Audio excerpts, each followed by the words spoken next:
Bonsoir à tous et bienvenue dans le Flash Info. Aujourd'hui, 14 mai, les fidèles chrétiens catholiques célèbrent la fête de l'Ascension. Elle marque la montée au ciel du Seigneur Jésus, événement célébré de façon festive par les fidèles de la paroisse Ascension, aéroport de Port-Bouët et ceux de la paroisse Saint-Laurent de Yopougon. Kouté était également de la partie. À l'occasion, les célébrants ont invité les fidèles à renforcer davantage leur foi en suivant les prescriptions divines.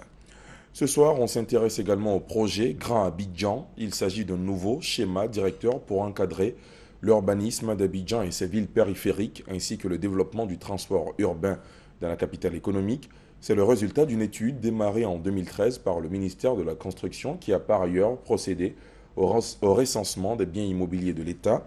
Les résultats de cette autre étude pour permettre une gestion optimale des biens immobiliers de l'État sont également disponibles. Ces documents ont été remis au Premier ministre Daniel Kablan-Duncan. Reportage. Ça y est, plus d'anarchie dans le développement d'Abidjan et de ses villes périphériques, idem pour le transport dans ses agglomérations. Il suffit pour les acteurs de s'en tenir à ce document que réceptionne le Premier ministre Daniel Kablan-Duncan. Il prévoit notamment les équipements en adéquation avec l'élargissement d'Abidjan et de ses banlieues d'ici à 2030, y compris les infrastructures routières, ferroviaires et lagunaires pour moderniser le transport urbain. C'est le schéma directeur d'urbanisme du Grand Abidjan.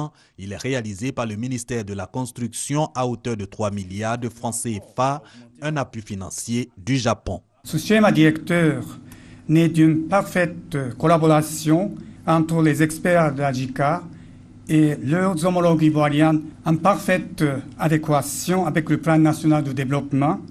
C'est un outil qui contribuera à un point de T à l'atteinte de l'émergence tant souhaitée par la population ivoirienne. Aussi réceptionné par le Premier ministre, le répertoire du patrimoine immobilier de l'État, également réalisé par le ministère de la Construction. Il fait l'état des biens immobiliers acquis par la Côte d'Ivoire depuis son indépendance à ce jour, tant au plan national qu'à l'étranger, pour en optimiser la gestion. Nous pensons qu'une bonne maîtrise des biens immobiliers de l'État permettra à terme de mettre à la disposition de nos administrations et services publics des bâtiments fonctionnels et de réduire les charges locatives liées aux baux administratifs qui se chiffrent aujourd'hui à 5 milliards, rien que pour les baux courants, et à plus de 12 milliards pour les arriérés cumulés. Le répertoire du patrimoine immobilier de l'État et le schéma directeur d'urbanisme du Grand Abidjan, deux outils de bonne gouvernance selon Daniel Kablan-Duncan. Le Premier ministre rassure quant à leur indispensable mise en œuvre. À cet effet, après l'adoption par le gouvernement de ce schéma directeur, l'organisation du table ronde des partenaires devra être diligentée. De même, il faut poursuivre le recensement du patrimoine de l'État afin d'en avoir la parfaite maîtrise à travers un outil de gestion moderne et performant. Le recensement des biens immobiliers de l'État a démarré en 2012 avec un financement public de 500 millions de francs CFA pour mettre à disposition un répertoire partiel de 32 761 biens, dont 4 120 à Abidjan. Pour les consulter, une interface web www.patrimoineimmobilier.ci. Une conférence sur le potentiel minier de la Côte d'Ivoire vient de se tenir dans le Colorado, aux États-Unis. Le but est d'inciter les entreprises américaines du secteur à s'intéresser à la Côte d'Ivoire. L'initiative de Enza Camara, délégué général du service de promotion économique de la Côte d'Ivoire aux États-Unis, Canada et au Mexique. Cette rencontre a vu la participation du ministre ivoirien de l'Industrie et des Mines, Jean-Claude Brault.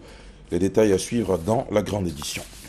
À l'étranger, situation toujours confuse au Burundi. Militaires loyalistes et putschistes se disputent désormais le contrôle des médias.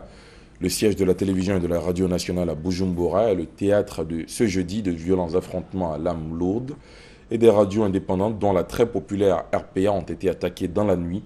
Selon une source au sein des militaires putschistes, le bâtiment de la RTNB a été attaqué à l'aube après que le chef d'état-major des forces armées burundaises, Prime Niyongabo, resté loyal au président, eut annoncé l'échec du coup d'état sur les ondes de la radio nationale. La coordination des mouvements de l'Azawad SEMA, qui regroupe les principaux mouvements armés du Nord Mali, a finalement paraphé aujourd'hui le projet d'accord de paix intermalien, paraphe enregistré à Alger plusieurs semaines après les autres participants au pourparlers de paix intermalien. Avant toute signature définitive, la coordination des mouvements de l'Azawad exige néanmoins de nouvelles discussions et des amendements sur certains articles de l'accord de paix. Un groupe d'activistes, anciens diplomates et hauts responsables des Nations Unies milite pour la fin de l'impunité pour les coupables d'abus sexuels dans le cadre de missions de l'ONU.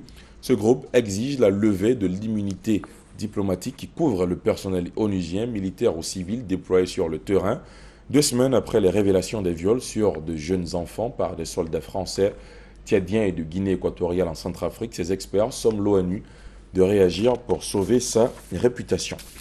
Et pour terminer, cet autre sujet que nous aborderons dans la grande édition, la police municipale, quelle utilité dans une commune, comment sont recrutés les policiers municipaux, quelle est leur mission, leur mode opératoire. Et bien, si vous voulez le savoir, ne ratez pas le dossier de ce jeudi à suivre dans le 20h. À tout à l'heure.